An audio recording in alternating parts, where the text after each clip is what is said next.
भगवान राम कुरजू ज्ञानामृत का मंगलमय प्रसाद सेवन करा चुके हैं।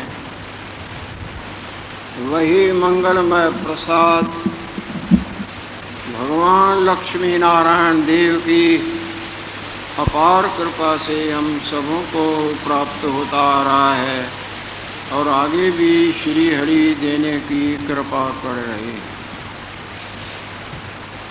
पूर्व का प्रसंग गुरुदेव से राम भगवान के रुद्र के विषय में पूछा था, जिसके उत्तर में समझाते हुए गुरुदेव कहते आ रहे हैं कि हे राम जी,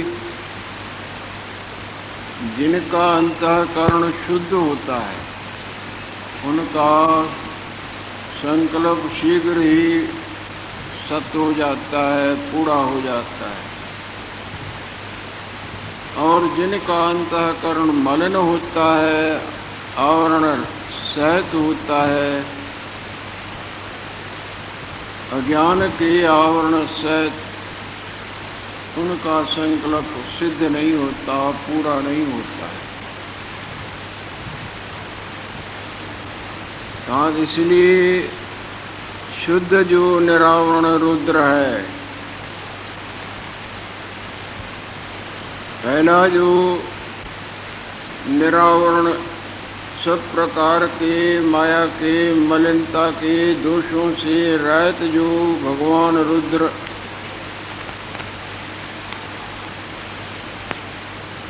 वास्तव में वो सबों का ही अपना आप है।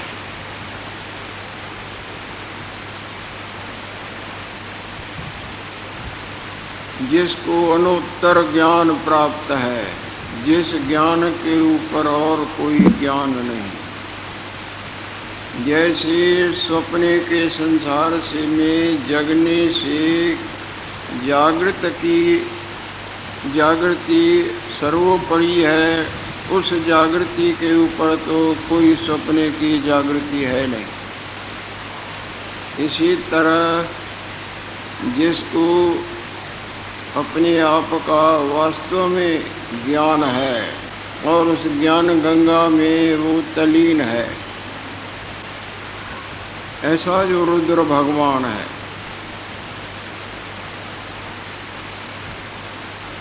सो आत्मरूप है और सर्वव्यापी है। जैसा उसका संकल्प निश्चय होता है वैसा ही होता है और वही सत्य है। जब ऐसे गुरुदेव ने बोला तब राम भगवान पूछने लगे हैं, रामोवार, हे भगवान, आपने रुद्र भगवान को तो शुद्ध स्वरूप शुद्ध संकल्प बताया, परंतु रुद्र जो सदा जी शिव जी है, उसकी चेष्टा क्रिया तो मलिन है। आपने रुद्र भगवान को महान बताया और शुद्ध बताया, सत्य शुद्ध अंतःकरण बताया। रुद्र सदाशिव की क्रिया तो मलिन है, रुंडों की तो माला धारण करता है, रुंडों की माला गले के धारता है और मुर्दों की भस्म अपने शरीर पर रमाता है और शमशानों में विचरते रहते हैं और बाएं अंग में गौरी भगवती को, अपनी अर्धांगिनी को धारण किए रहते हैं। उनको तुम कैसे कहते हो कि शुद्ध हृदय है? क्रिया देखो तो महाशुद्ध, और उनको शुद्ध अंतःकरण आप बता रहे हैं। जब ऐसे राम भगवान ने कहा तब गुरुदेव उत्तर दे रहे हैं, वशिष्ठ बात, हे राम जी, ये शुद्ध अशुद्ध की माया अज्ञानी की तरफ लगती है। कि वो अज्ञानी शुद्ध में वर्ते और अशुद्ध में न वर्ते।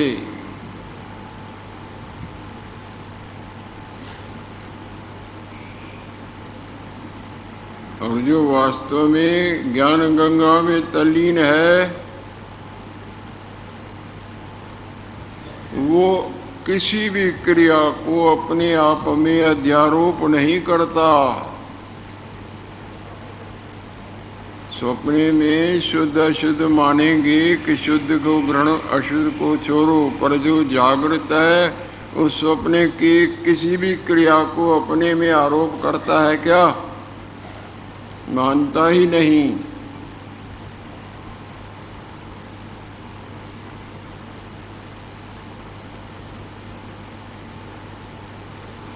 यह शुद्ध अशुद्ध अज्ञानी को कहते हैं,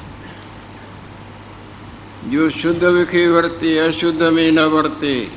और ऐसा जो महान तत्ववेता है सो क्रिया को अपने विखे नहीं देखता, वो अपने को किसी क्रिया का कर्ता मानता ही नहीं। जगा हुआ स्वप्ने वाली अपने रूप के क्रियाओं को अपने में मानेगा, पर जो स्वप्ने में जगता है वो मानता है। इसी तरह जिसको अपने वास्तव स्वरूप का बोध है वो किसी क्रिया को अपने आप में अध्यारोप नहीं करता। इसका मतलब ये नहीं है कि बद्ध ज्ञानी इन प्रसंगों से गलत क्रियाओं में प्रवृत्त होवे। आखिर अग्नि अग्नि होती है,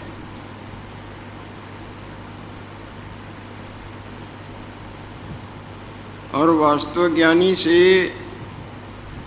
अज्ञानमयी क्रियाएं कैसे होंगी?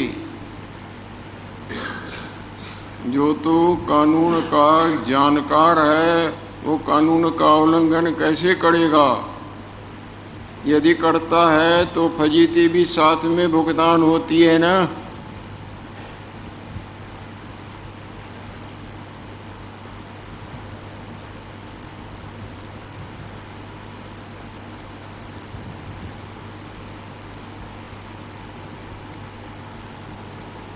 ऐसा जो ज्ञानी है वो क्रिया को अपने विखे नहीं देखता। इसको शुद्ध अशुद्ध मलिन कर राग द्वेष कछ नहीं होता। ऐसा जो भगवान शंकर है,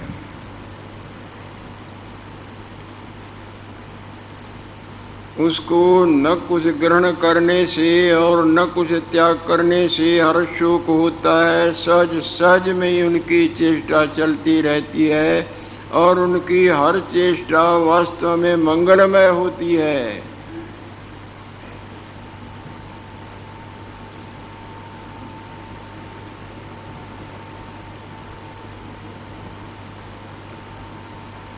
सुनो, आदि जो परमात्मा विखे, आदि की लीला तो आदि वो देव अपने आप को आप ही जाने।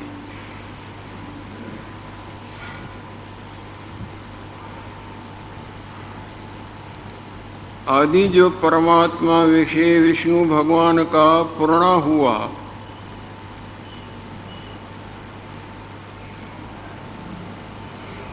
जो चार भुजाधार है,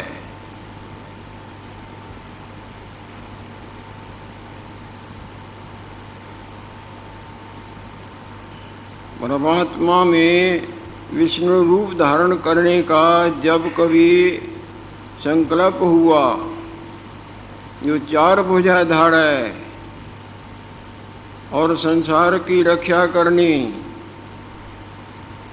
और क्रिया भी उसकी बड़ी निर्मल होवे, शुद्ध चेष्टा रखनी और समय समय पर वो अवतार धारण कर धर्म की रक्षा करनी करे और अधर्मियों को दंड दे। ये आदि जैसा पूर्णा हुआ है, जैसा प्रोड्यूसर नक्शा बनाता है, संकल्प रचता है और पाठ कराता है, वैसी मूर्तियाँ बन जाती हैं न।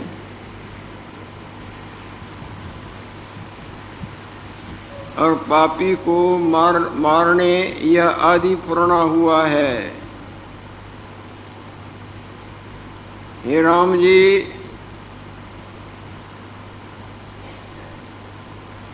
यह क्रिया स्वभाव कही जो अन्न प्राप्त हुई है,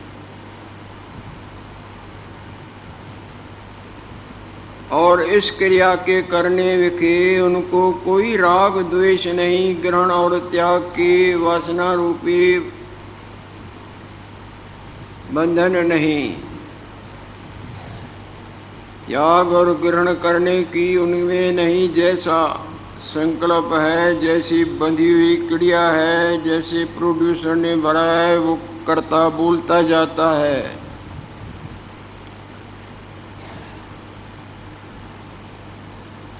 यह क्रिया स्वभाव की ही जुआन प्राप्त हुई है। इस क्रिया का इनको राग द्वेष करके है उपादेय कुछ नहीं, और इन क्रियाओं के करने का अपने आप में अभिमान भी नहीं कि मैंने ये किया। जब क्रिया का अभिमान करता है, कर्ता मानता है, तब जीवत्व में होता है।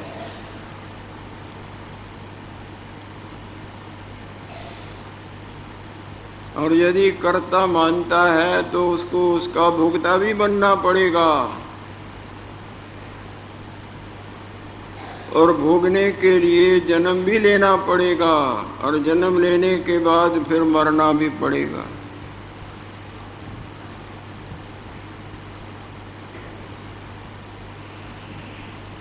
क्रिया का इनको अभिमान भी नहीं जो हम करते हैं।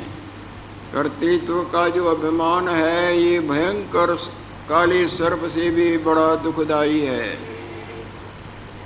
किसी भी कर्म का कर्ता जब अपने को मानता है तब ये अपने आप को भूला हुआ है, असली को भूल के नकली में विराजमान हो रहा है।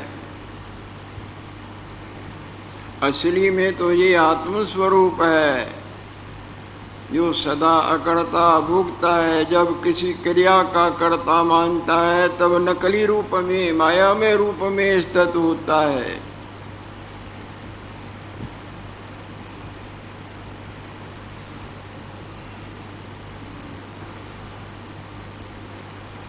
इसी ते क्रिया इनको बंध नहीं करती। यही कारण है कि कोई प्रकार की क्रिया इन महान शक्तियों को बंधनदायक नहीं होती।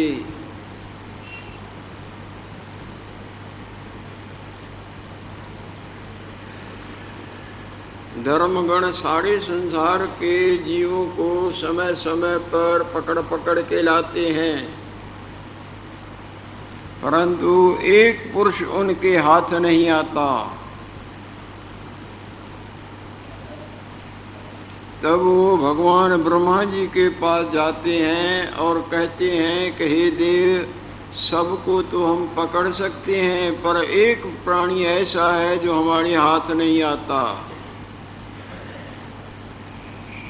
तो भगवान ब्रह्मा जी उनसे कहते हैं कि हे देवगणों,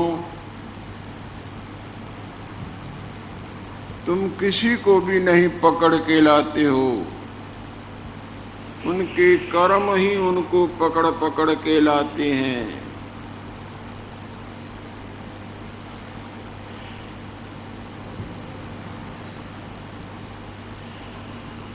कर्म प्रधान विश्व कर राखा, जो जस करे सो तस फल चाखा।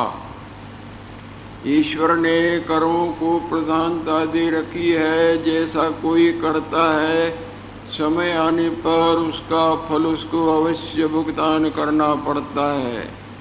ना भुक्तम कियते कर्म कल्पकोटि शतैरपि, ना भुक्तम कियते कर्म कल्पकोटि शतैरपि। करोड़े कल्प युग क्यों न बीत जाएं, किए हुए कर्म का फल सबको भुगतान करना ही पड़ता है। हाँ, यदि दैव योग से उसको अपने वास्तव स्वरूप का बोध हो जाता है, तो आगे चल के वो मुक्त गंगा में विलीन हो जाता है।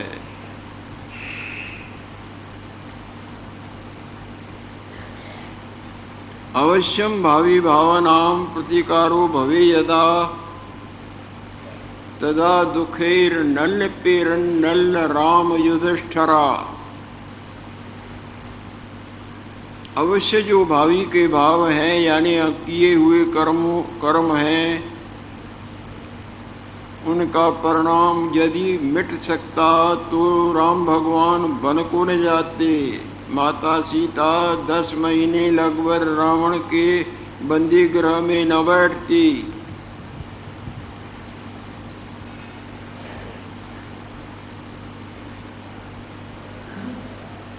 और युधिष्ठिर इत्यादि धर्म मूर्ति पांडव वनों में न भटकते।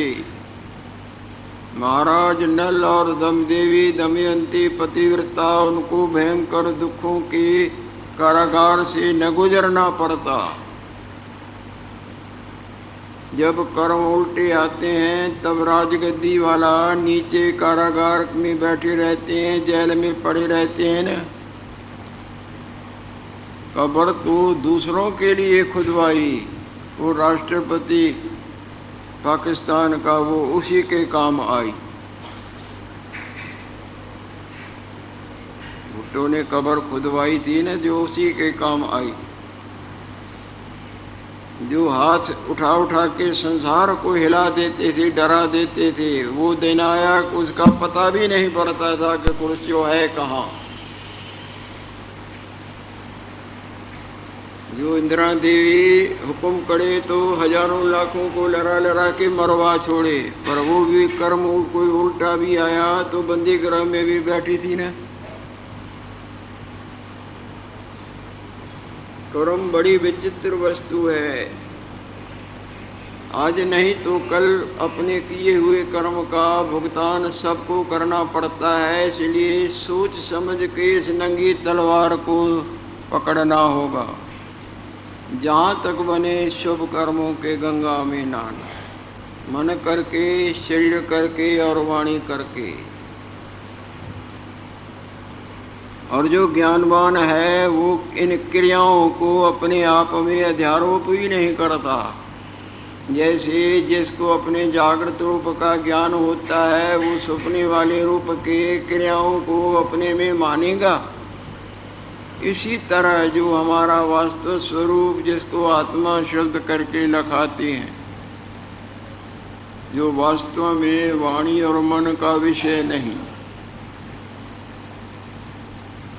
ऐसे स्वरूप में जो वास्तव में जी रहे हैं, जिनको ऐसे स्वरूप का ज्ञान है और उसमें जी रहे हैं, वो इस माया में रूप के किसी क्रिया को भी अपने आप में नहीं मानता।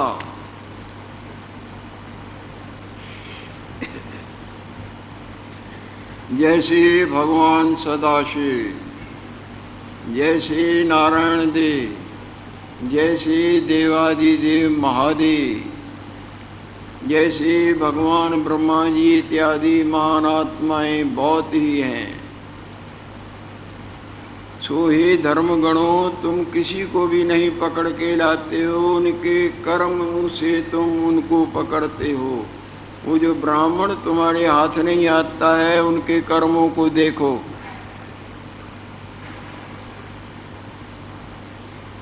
वो ढूंढ ढूंढ के आते हैं, वापस आते हैं, भगवान उनके कर्म तो नजर ही नहीं आते। तो तुम उनकी तरफ मत जाओ, तुम उनको नहीं पकड़ सकते हो। जो जन्म ही नहीं है वो तुम्हारी पकड़ में कैसे आएगा, कैसे मारोगे? कर्ता को ये भोगता बनना पड़ता है, और जो करता नहीं वो भोगता क्यों?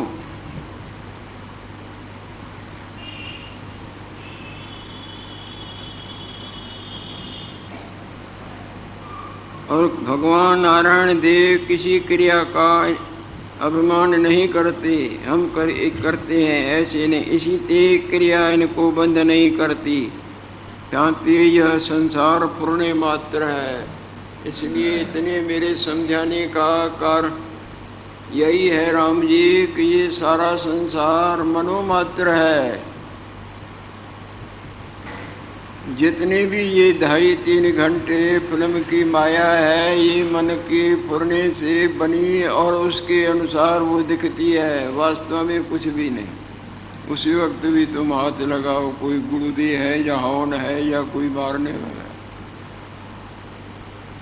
विवेक रूपी नेत्रों से देखो, भगवान ने भी बोला ना रुक्मणी जी को कि तुम इन नेत्रों से देखती है, ज्ञान चक्षुओं से देखो।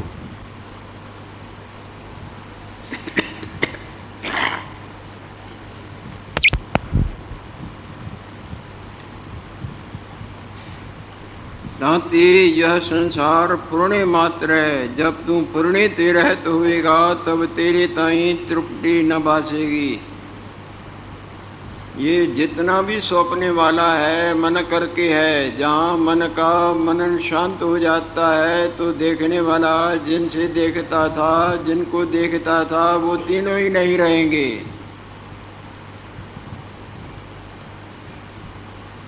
जब तू पूर्ण ते रहत होएगा तब तेरे ताई तृप्ति न भासेगी। न मैं न मेरा न उत्थान कोई। आत्मा ते तर कछ न भासेगा।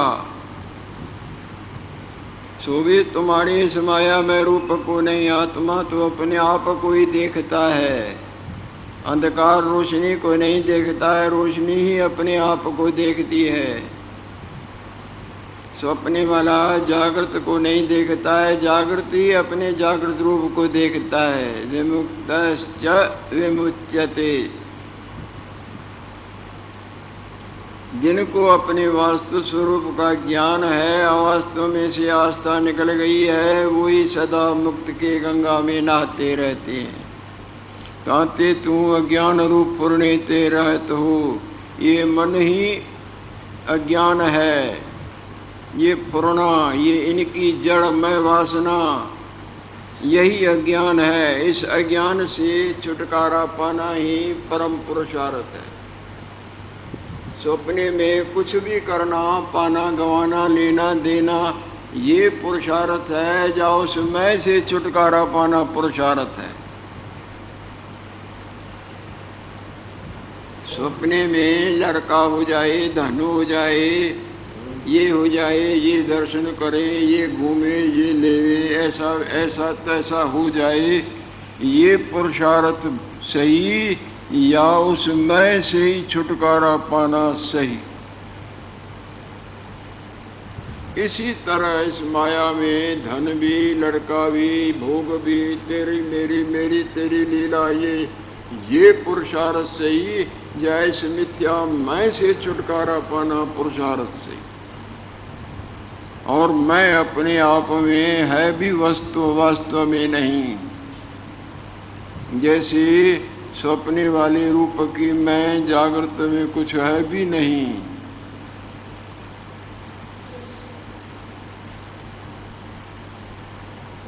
वो झूठी मैं झूठे संग्रह करने धरने में डूबी हुई पड़ी है। जब उस निद्रा रूपी डूबने से छूटे तो अहम भी गए जावे। जहाँ अहम नहीं तो तुम भी नहीं, जहाँ अहम तुम नहीं वहाँ माया नहीं।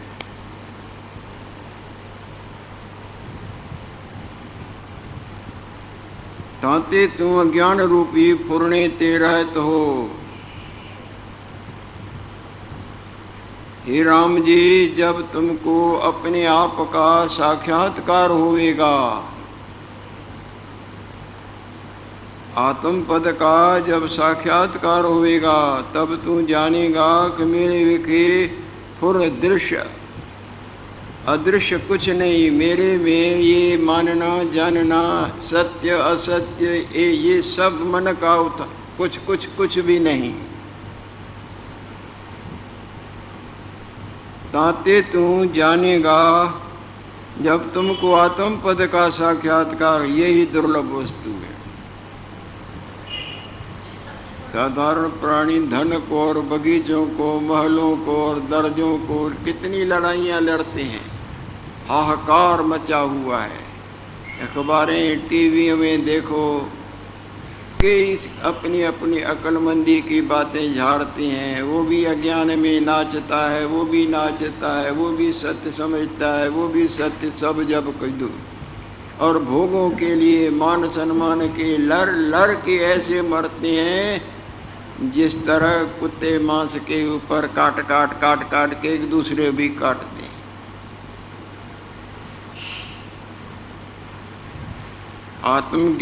अज्ञान रूपी फुरने ते रहत हो, जब तुमको आत्म पद का साक्षात्कार होगा, जिसके पीढ़ियों के पुण्य भी उदय हो जाए। आत्म पद का साक्षात्कार, इसके बरोबर कोई वस्तु नहीं। इससे ऊपर का तो कहना ही क्या है, इसके बरोबर भी कोई लाभ नहीं। जब तुमको आत्म पद का साक्षात्कार होगा, तब तुम जानेगा कि मेरे विषय पुर दृश्य अदृश्य कुछ भी, ये देखना न देखना, मानना न जानना, ये दोनों ही भला। जब तुमको पर्दा दिखेगा तब तुमको मालूम पड़ेगा कि राम जी और रावण, लड़ना और मरना ये कुछ भी नहीं। रोशनी होने पर दिखेगा और अंधकार में और का और दिखेगा। और अंधकार में वो कृत्रिम रोशनी भी दिखती है। जैसे अभी टीवी में देख रहे थे ना, उसकी माया में उसकी माया, गुरुदेव की उनकी माया और उस देवी की माया, माया माया को काट, जैसे तलवार तलवार को काटे। ताते तुम अज्ञान रूपी पुरने ते रहत हो, जब तुमको आत्म पद का साक्षात्कार होगा, तब तू जानेगा कि मेरे विषय पुर अदृश्य, दृश्य अदृश्य कुछ भी नहीं। और सदा आत्म पद की गंगा में तुम्हारी तलीनता, यानी सब प्रकार की वासनाएं तुम्हारी ऐसी नष्ट हो जाएंगी जिस तरह दोपहर के समय अंधकार के नामो निशान का ज्ञान नहीं होता।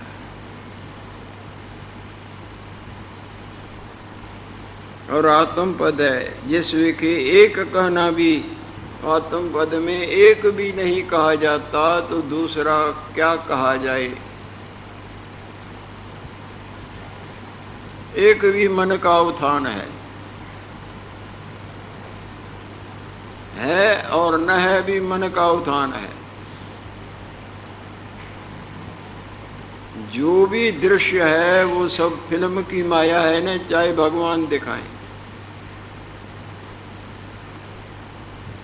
जिस विखे एक कहना भी नहीं, तब द्वैत कहाँ ते हो गए। जब गाढ़ निद्रा होगी तब एक मैं कह सकते हैं, या कहते हैं मैं आनंद में हूं। यदि कहते हैं या मानते हैं मन में, तो समझो अभी गाढ़ निद्रा नहीं। जिस विखे एक कहना भी नहीं, तब द्वैत कहाँ थे। फिर जब एक नहीं तो दूसरा कहाँ से आएगा। जब जन्मा ही नहीं तो मरेगा कैसे। हे राम जी,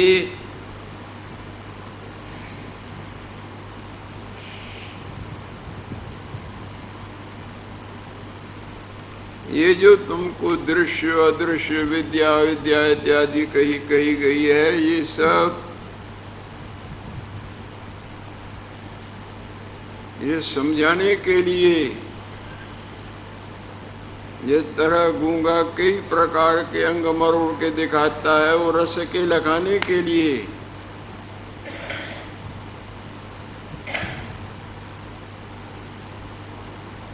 दृश्य अदृश्य, पूर्णा अपूर्णा और विद्या अविद्या, यह सब जताने के निमित्त कहते हैं। और आत्मा विखे कहन, आत्मा में तो गाढ़ निद्रा में बोल होता है क्या। सूर्य नारायण में अंधकार होता है क्या। इसी तरह आत्मा में